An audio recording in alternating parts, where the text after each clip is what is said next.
Mira Murati told a federal jury that Sam Altman put OpenAI at catastrophic risk of falling apart, then walked them through how he did it under oath. Now, her video deposition aired inside an Oakland courtroom during the Musk versus Altman trial, and she described a CEO who told one person one thing and another person the opposite. She said she watched the company nearly blow up from the inside, and she said it happened because of him. And the board fired him in November 2023, and Murati was the executive who texted him through the worst hours of his career. Now, why did the same woman who said he was cheating chaos still want him back as the CEO? Now, the court also released a multi-day text exchange between Altman and Murati from the night of his ouster. And one line from those texts has already become a meme on X. We will cover the testimony itself, the texts that put Microsoft inside the negotiation, the petition that flipped the board in under 24 hours, and the second witness whose testimony lined up directly behind Murati's claims. We'll also cover what this trial means for Elon Musk's $150 billion damages claim, and we'll get right into that after this very short break. Now, the Musk versus Altman trial is now in week 2 inside a federal courtroom in Oakland, and the testimony from former OpenAI executives is rewriting the public memory of November 2023. The headline today is Mira Murati's video deposition. And the second headline is the text exchange between Murati and Altman that prosecutors entered into evidence. Both pieces of evidence point at the same 18-hour window when OpenAI nearly came apart. And the trial itself centers on Musk's claim that OpenAI illegally abandoned its nonprofit charter to become a commercial enterprise. And the testimony from Murati and others gives the jury an inside view of how that transition was managed at the executive level. Now, Murati served as chief technical officer at OpenAI when the board fired Altman. She became interim CEO for a handful of days before Emmett Shear took over a few more days. Now, on the stand, she said her core concern was Altman's pattern of saying one thing to one person and the opposite to another. And she said the result was a leadership team that did not trust each other and that Altman pitted executives against one another by design. Her exact words were that OpenAI was at catastrophic risk of falling apart, and she said she was concerned about the company completely blowing up.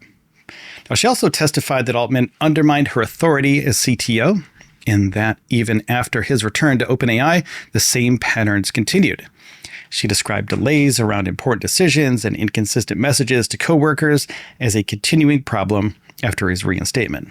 About 10 months after Altman returned, Murati left OpenAI, and a few months later, she launched her own AI company called Thinking Machines Lab. Her testimony was not a casual recollection, though.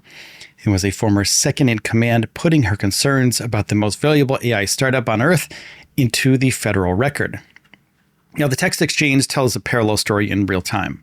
Altman started messaging Murati at 5:43 p.m. Pacific on November 19th, 2023, asking him to be officially invited back to the OpenAI office for a meeting with the board that had just fired him. And Murati told him she was about to speak with the board. She kept him updated as the night dragged into the next morning. Around 2 a.m., on November 20th, Altman asked her to indicate whether things were going directionally good or bad and noted that Satya Nadella of Microsoft was concerned. Murati's reply, directionally, very bad, is a line that has now become a meme. And Altman pressed Murati for a meeting 3 separate times across the exchange. 3 separate times, she told him the board was saying no. He offered to walk away if it would help.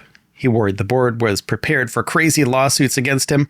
He worried the board wanted to transfer OpenAI's intellectual property to Anthropic. Murati told him bluntly, they don't want you, and they're convinced about their decision. And at one point clarified that the board's goal was, in her words, for him to be gone. She also delivered the now famous line that the CEO was the rando Twitch guy in her shorthand for Emmett Shear. Now, the pivot point in the text is when Altman floated the idea of a staff petition. He asked Murati directly whether everyone at the company should sign a letter saying they would quit and join Microsoft. And Murati replied, I'm on board. Altman called it the best shot to get the company back and keep people around. And the text also showed Murati in real time on a call with Satya Nadella and Altman speculating and writing about whether Microsoft might acquire OpenAI outright. And within hours, roughly 600 OpenAI employees, about 95% of the staff, signed a letter threatening exactly that. The board reversed itself almost immediately, and Altman returned as CEO before the end of the weekend. The entire reversal happened across roughly 48 hours from firing to reinstatement. Now, I've been digging through the analytics of this show, and I've noticed that 37% of you are following this channel. For you, I'm forever grateful. And the other 63% of you haven't hit the follow or the subscribe button. And I've been an independent journalist covering AI, Elon Musk, spaceflight, and tech for the last 6 years. And I'm going to continue for the next 10. And all I ask from you is 1 second of your time to hit the follow or subscribe button on whatever platform you're watching or listening on right now. I'm forever grateful for you to be in this community. So thank you. Now, there's a second witness this week with Siobhan Zilis, who sat on the OpenAI board during the ChatGPT launch and now works at Neuralink. And her testimony lined up behind Murati's account in a specific way. She told the court the board voiced extreme concern about the launch of ChatGPT and said that it happened without any semblance of board communication. Asked whether she had raised concerns about Altman directly, she answered that there had been a couple of instances.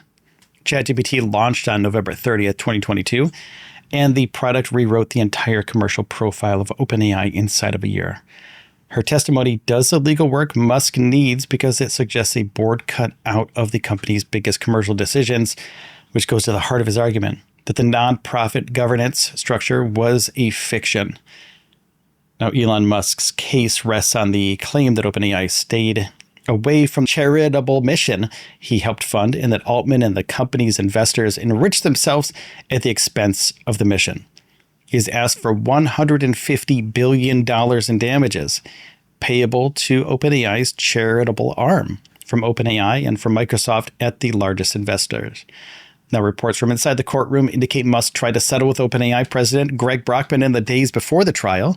Musk has also told people he felt like a fool for continuing to fund the company after he left the board. The trial is being heard by U.S. District Judge Yvonne Gonzalez Rogers.